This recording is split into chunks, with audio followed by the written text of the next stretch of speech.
Good morning and welcome to Morning Coach Today.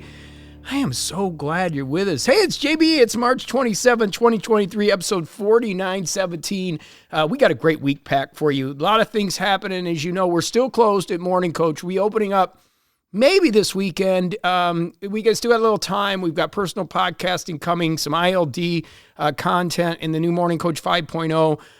The community's rocking. Hopefully you had a chance to go over there and see some of the stuff we're doing. And of course, this Thursday on 3:30, we're doing our first live, just kind of meet up and party in the room. I've got some surprises I need to tell you about. We're lining up some speakers and some really great things happening in the Morning Coach community. And I'm super pumped that you're a part of it. And like I said, you can let your friends and family know we'll be opening up soon. We're just getting everything organized for the grand opening of Morning Coach 5.0, which is really cool. And we're going to be hopefully doing that this week. But if not, hey, it is what it is. We're doing it right, and we're taking our time, make sure everything's in place. Along those lines, this week we're going to be talking about the idea of getting ourselves stronger. We're going to talk about dealing with addiction and recovery. And we're going to talk about that not from the standpoint of therapy, really, really important, but just regular people that are dealing with things that are happening day in and day out. So we're going to go over that. And obviously, I've got my demons. I'll go over some of the things I'm working on and some of the things we should all be trying to get better at and realize there's some positive addictions too. Hopefully, you're addicted to this, right? There's some positives too. But we'll talk about that today in a little more depth. Tomorrow, we're going to be rocking the book study, The Mountain Is You, Transforming Self-Sabotage, chapters 6 and 7. Be finishing that book up. I really did enjoy the book, and it's got some great highlights and points that we're going to make as we close it out. Really good book, and I've got a great one coming for next month called Cheating Death. It was just sent to me, just out of the blue, and I actually really like it. We're going to be going through that next month. So we got some great content coming in our book studies on Tuesday, finishing this book up, The Mountain Is You, Transforming Your Self-Sabotage into Self-Mastery.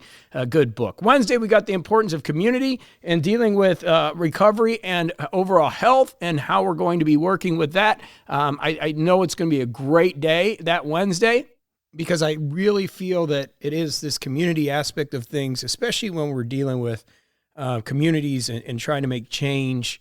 Communities can make all the difference in the world. Thursday, Ask JB. Also, that is our live event, 3 p.m. Central Standard Time. That's 4 p.m. Eastern Standard Time.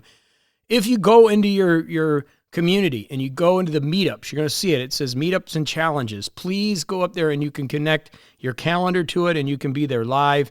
If you have any questions, shoot us questions at info@morningcoach.com, info@morningcoach.com, and we will get those answered in the live discussion. It's going to be fun. It's just kind of an entry into what we're doing and kind of why we're doing it and some of the big benefits that are going to be happening across Morning Coach. That's so exciting. Friday, understanding your triggers and awareness in life. Again, this is a big one we're going to talk about today. We're going to re-go over it on Friday. Repetition is about learning, and it is something that we all need to know as we continue to grow our businesses and the things that are going on in our life. These triggers and being aware are really important. So Friday's going to be a great day. Saturday, systems of support, where you can get them. And then on Sunday, of course, our spiritual day, when to let go and when to let God. One of my favorite statements out there.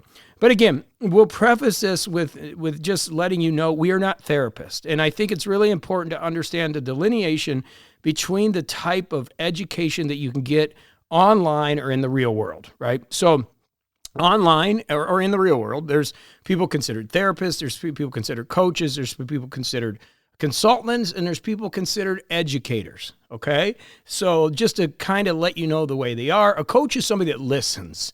Now, when I'm doing this show, we call it Morning Coach and a Coach Cast, but the truth is this is more consulting or education. That's what this is. It's not true coaching because there is no interaction. Now, we are adding that live event once a month, which will be coaching, meaning you can get your questions answered. The coach can listen and then give some feedback to you. Again, that still may be consulting or education depending on what you need or what the answer is.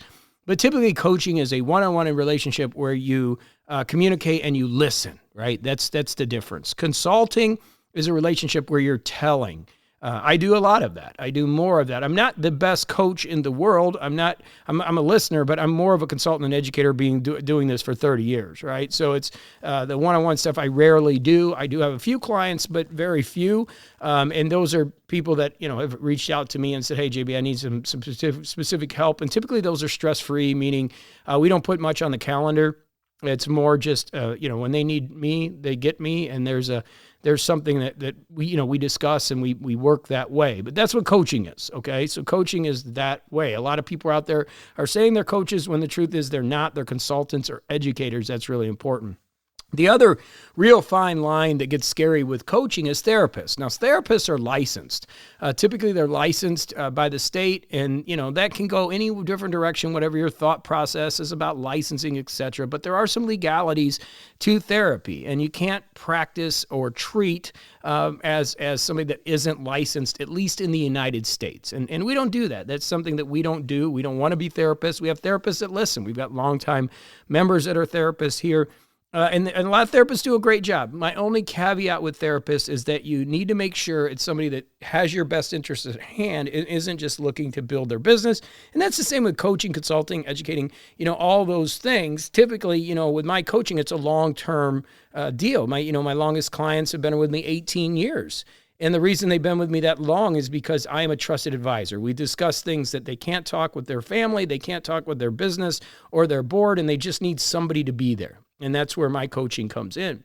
But a therapist, on the other hand, is somebody that needs to fix, right? They need to treat and diagnose, help you. And yes, you can have a long-term therapist, but typically they're going to come into your life, solve a problem, treat something, and then you're going to move on from them. And that's why I just say be cautious with anybody that is in that realm of your trusted advisor circle, that they have your best interest at hand. It is a business. We are all in business. We need to make money.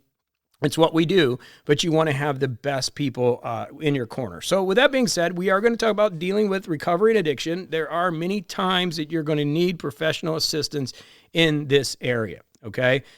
Because things just get crazy sometimes. And one of the things we want to talk about is your triggers and understanding your triggers and what happens to have you kind of go down a path of something you don't want to do. So for example, drinking. I'm just going to throw it out there. I've talked a lot about it. I don't consider myself to have an addiction, but I do consider myself to have alcohol use disorder, meaning when I do drink, it's really hard to stop. It's not that I don't want to. It's just I'm having so much fun. And it's like, man, this is great. And I put the music on and one drink leads to another, which drinks to another. And it's just hitting my dopamine system. I'm one of those people that works with. So for me, abstinent is the best thing, but I'll get triggered, So, I just went 40 days without drinking. I'm back up again a couple weeks here, but St. Patty's Day, I went out, had a few drinks, a couple drinks turned into a few more drinks and a few more drinks, and it just hit me, And then next thing you know, my Saturday's ruined. My Sunday, I'm not feeling too good.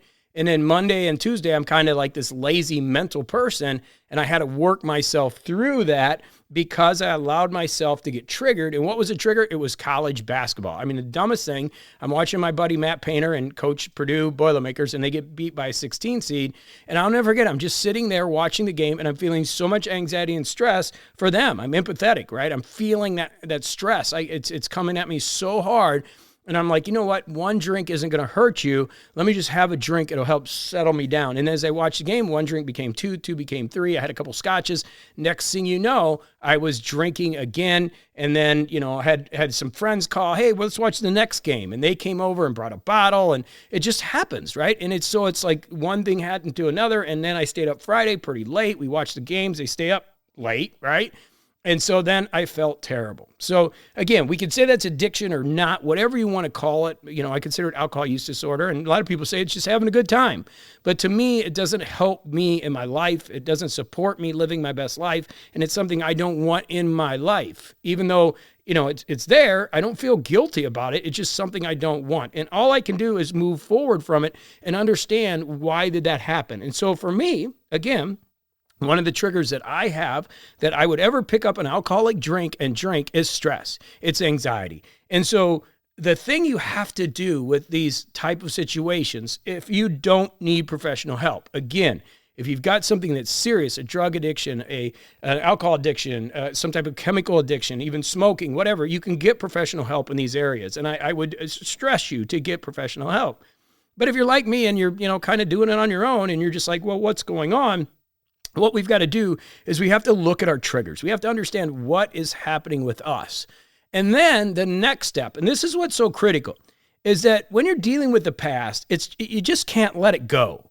And I'm dealing with one of my personal clients right now with this same thing in a relationship, right? And it's like, it's so easy for somebody to say, let go, especially somebody that's a coach or somebody that's not in the area of really supporting other people and understanding this. It's so easy for us to just say, let go. In fact, we're going to talk about it on Sunday, let go, let God. But there's sometimes you just can't let go. You're emotionally attached to it. Or, you drank and you know what I mean? You want to let it go, but it's still lingering there. And you know what? The truth is you can let it linger. But what we have to do, and this is what's so important and what I believe in, is focusing on the new. Dealing with the past, let it heal, and then focus on the future. Create something new. And that's what I'm working with my client on is like, look, you're not going to be able to heal that anxiety and that stress from that relationship overnight. It's just not going to happen. It's just going to take therapy, or it's going to take time for you to get through those emotions and that connection that you had. So what can we do? We can focus on the newness of the day. We can create the new life. And I love that because even in our new book, we talk about this. But it's really, that's the key. The key is, even for me, like I said, St. Patty's Day, okay, I drank. We all had a good time. And it was like, this is not what I wanted to do. I felt like hell Saturday. I felt like hell Sunday. My brain wasn't right. Monday or Tuesday, I had to work through the dopamine issues. I had to get more sleep. I slept more. I didn't get in the gym. It sucked. Bottom line, it sucked. It wasn't where I wanted to be.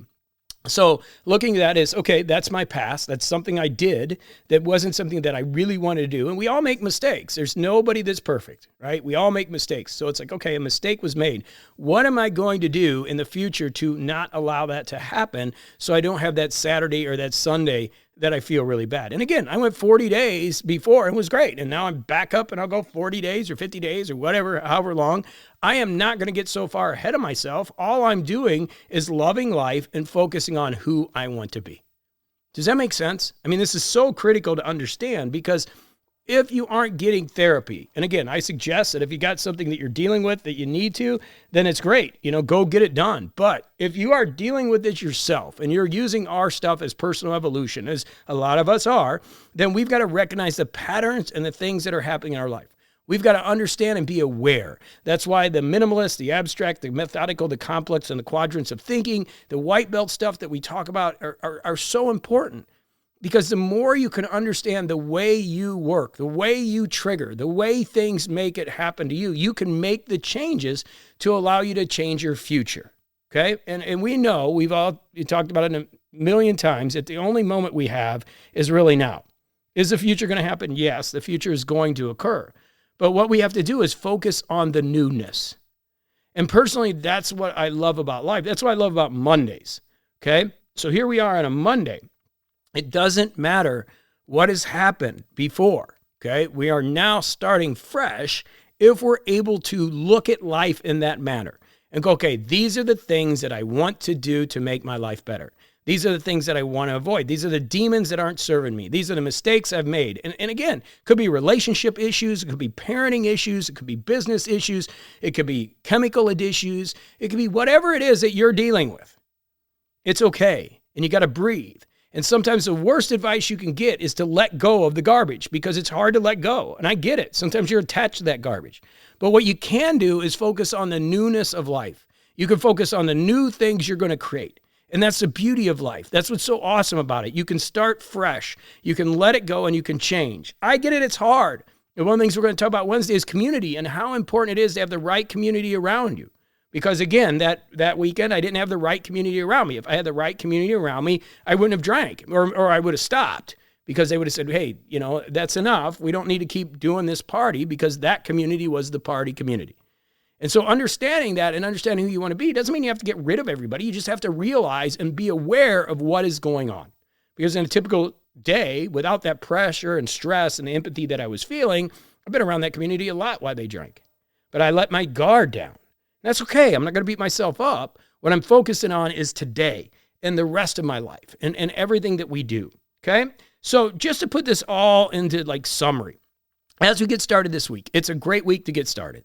Okay. We've got some cool things coming Thursday. Do your best to get to our live event. If you can't, that's cool. It'll be recorded, but would love to have you there because we're using the new system. It's going to be a lot of fun. And we got a lot of new stuff coming.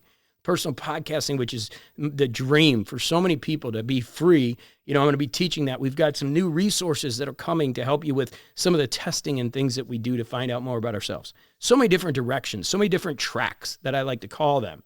You're going to be able to pick the one that you need at the particular time in your life that you need it. But in order to do that, we got to recognize the fact that we have triggers, and we got to be aware of those triggers. And that's what I want you to take away from today. I want you to take away from the day that it's not about trying to let go of the past. It's about understanding where we're going to go and finding that future self now, because that's what's going to make the difference. And that's what's going to help you and really make you live the best life. And we're going to continue to grow. You're going to continue to make mistakes, but we keep learning and we keep getting better. And that's what's awesome. I love you. Go have a fantastic day. I'll see you tomorrow right here in the morning to get you started. And hopefully Thursday you can join us in our live event room. It's going to be a lot of fun. Okay, go do it to it. Lots of love to you.